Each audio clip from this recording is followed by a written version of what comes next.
Right, good morning, welcome back. Okay, day 16 Hayabusa build, and yet more fun and games with refurbishing stuff. Now, 16 days into this build, and I think I'm doing pretty well. I've got through so much of the stuff already, but I know there's a few of you out there desperate to see the fabrication. And believe me, any more desperate than me, I want to get stuck into that fabrication and the creative stuff as quickly as I can. But I can't do it with a clear conscience if I know that there's cycle parts in bad condition waiting to hurt me later on. So really and honestly, the first quarter of this build is going to have to continue as it is. Just bearings, bushes, seals, all the stuff that's going to wear out and come back to haunt me later on. As you've seen, the wheel bearings, all the suspension link bearings and the hydraulics I've had apart so far, every single bit of it is in a dire and terrible state, so it just definitely justifies it. So here we are today. This is the clutch slave cylinder, and this is a clutch slave cylinder repair kit, so you know what we're into today. Let's get it off and see what joys await us within. Let's get stuck in.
Right, okay. Now that's come out better than I thought. Really isn't that bad at all. I've seen far worse on far nicer bikes. Possibly that's been done in the past, I don't know. I think we found that with one of the brake calipers as well. I think the rear one was like that. But hey ho, there it is. Now there's a little brown tide line around there, as you can see, a little ring around it. That's where the water, where the seal is in there, and the water and the road crap and that has sat up against the seal while it's working, and it's just made a line of corrosion in the aluminium. So although it's corroded, it's the outer area. Obviously it's not where the seal moves. Where the seal moves is smooth and shiny inside. So that area of corrosion, it's not really doing any harm, but I don't want it to get any worse, because corrosion, as it grows, it creates a gritty stuff, you know, rust, particles and dust, and that's then going to start lacerating the new seal, and I don't want that. So I'm going to clean that out, but use nothing more aggressive on the inside of an aluminium cast bore than maybe a polishing cream. So I'm going to use like a teacup just to polish that inside and get that as nice as I can. Certainly no form of paper, don't use sandpaper in there, don't even put a Scotch-Brite in there, because you'll put scratches inside it, and they over time they'll lacerate your new seal and it will leak, and then you just trash the body. So they're not massively expensive. You could replace that if it was bad, but that isn't bad. I'm going to clean that up, polish the inside of it, and that'll be ready for reassembly. Same goes for the piston. It's a stainless piston, but it has got some corrosion around the outside, just the usual stuff from water and time, and then obviously that hole where the little push rod fits in, that was a bit corroded, as you saw. It took a bit of an effort to get it out, so I'll clean that out as well. That'll be ready. And then the little rod. Now the rod itself, obviously this bit, it's a kind of game of two halves. You see it's shiny one end and brown and scuzzy the other end, and that's basically because that section, the shiny section, fits inside a rubber seal in your engine crankcase, and it sits there, and obviously it has to remain nice and shiny and smooth. It's completely sealed off from the air, it lives inside the engine in a rubber seal, so that's fine. But this part is exposed. This is the part that goes between the engine and the cylinder itself, and here, right adjacent to it, is the spinning front sprocket, and spinning off that is all the road grit and salt and chain lube off of the front of your chain or front sprocket, and that peppers it and pock marks it and causes this pitting in the surface, and obviously the brown is just rust and corrosion. So it isn't that important that that's all shiny. It's just I don't want it to re-corrode inside there a second time, so I'll clean the end of it up. I'll just do it manually with a little bit of paper and get that nice and clean, polish it, and then that'll be absolutely fine. And then it's just a case of a new seal and a new spring and throw it back together. Quick one today.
Right, there we are, nice and clean. These are the three components we're going to keep. The little rod is okay.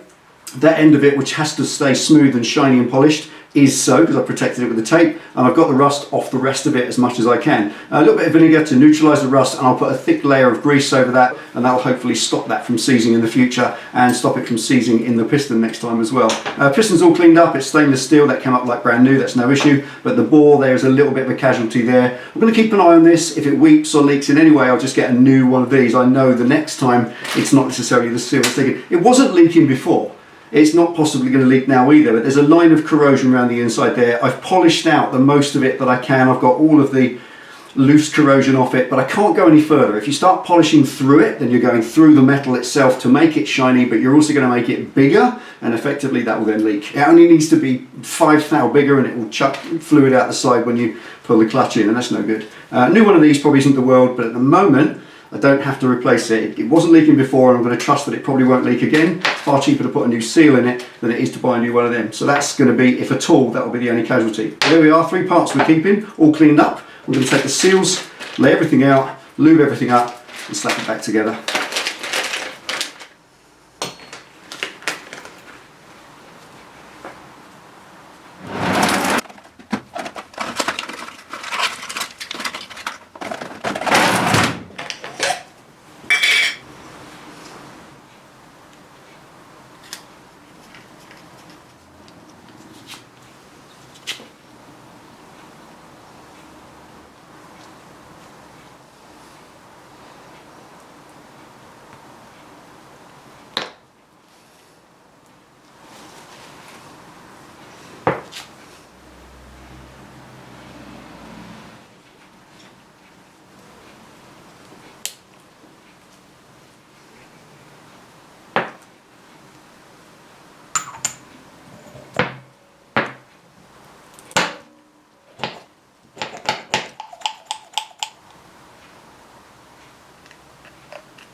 Right, there we go. Clutch slave cylinder done. That just leaves the clutch master cylinder and the brake front master cylinder as well. Now they'll be a lot easier to do once the front end's back in, and that's not going to be for a while, because the guy that sold me the bike, he's a good guy. He's a well-reputed local dealer. He said to me what he's prepared to do is just completely rebuild the forks with new chrome stanchions. He understands that there's not repairable.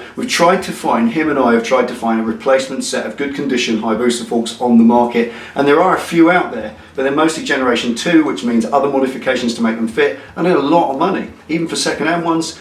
And if they've had 15 or so years on the road, they're going to be part worn anyway. So Wimoto do brand new chrome stanchions. You simply rip your ones apart, put the brand new chrome stanchions in, new seals, new internals, fresh oil, and rebuild the whole lot. And because he's a good guy, he's going to do the whole lot for me. So tomorrow I'm going to take the forks over to him, drop them off with the seals, and he's going to take care of the rest of it, and they'll be back in about a week or so. Then I can put the front end in and deal with those last 2 cylinders. Now, in the meantime, to be getting on with, I'm going to do these radiators. While everything's that accessible, I'm going to change these rads. As you can see, they're absolutely trashed. Not only are they full of dirt, but also where people have tried to clean them, by the looks of it, with a wire brush, they've just trashed all the fins, they've bent over all the little veins in there, they're in a really terrible state. Why they're leaking, I've no idea, but what cooling they're remaining to, I don't think there's any in there. They really aren't very good. Also, the oil cooler as well, it is loaded up with mud, but it's been battered to death with rough cleaning, which is, you know, learn to clean your radiators. There's a way to do it and a way not to do it, and I'll cover that as the time comes on. But I've got 2 new rads. I've got a brand new one of these, a copy pattern one from China. It's about £70. I'll cover that when I put it on, and the oil cooler as well. Now, a wonderfully kind and generous viewer, you know who you are, sir, stand up, take a bow. He has given me an Earl's oil cooler to put in the place of the standard one. It's roughly the same dimensions. It's a far better oil cooler than the standard one. It's a tiny bit bigger, but it will fit in the space, but it does need some brackets fabricated. So in the next one, bracket fabrication, drop the coolant, radiator change, and while all that's off, I can take a close look at the header pipes, what state they're in, and whether I can keep them, fingers crossed, to that lovely old rusted patina, or whether they're so far gone I've got to replace them. Hope not. May even be able to patch them. Who knows? Remember those days? Anyway, there we go. That's it for today. I want to update the board. Thank you for watching. Take it easy, ride safe. I'll see you next time.